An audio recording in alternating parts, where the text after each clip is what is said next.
here with Dr. Alicia Spivey from University Veterinary Hospital, and we're talking about the most common toxins and poisons that can actually be deadly to our canine and feline friends. Thanks for being with us this morning. It's my pleasure. Thank you. Now, there are a lot of things that, we think are obvious, are going to hurt them, but there's a lot of simple household things that can be very dangerous. Talk to some of the main ones. So it's strange that as veterinarians, we always see a lot of toxicities, but what people don't understand is those toxicities are things that we find around the house all the time.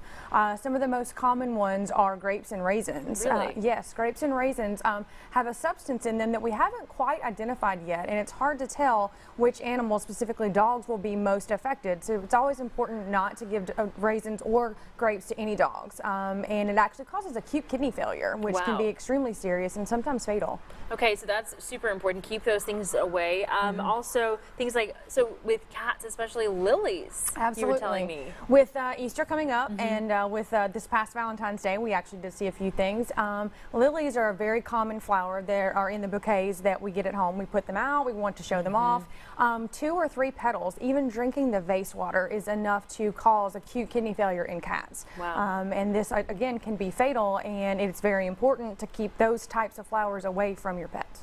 And these are things that, with a dog or a cat, you've got to treat it like almost having a child, where if it's out, assume they're going to get into it. Put it away. Yeah.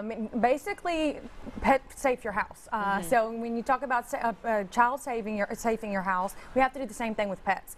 Those cats can get on the counters. They can knock things over. Dogs like to go sniffing around in purses. One of the most common things that they find is sugar-free gum. And sugar-free gum is a very, very serious toxin. Contains the chemical xylitol. And xylitol can cause severe hypoglycemia or low blood sugar. And that can happen within just 5 or 10 minutes of ingesting that gum. So we want to make sure that we keep that away from our pets. And there is a blog that they have written with a list of things that are dangerous, and so we're going to put that link for you on our website, arclatexhomepage.com. But just rule of thumb, just try to keep it away from the animals, and if you're worried, bring them into the vet. Thank you for being with us this morning. Thank you so much for having me. All right, well, stay with us. Coming up next to me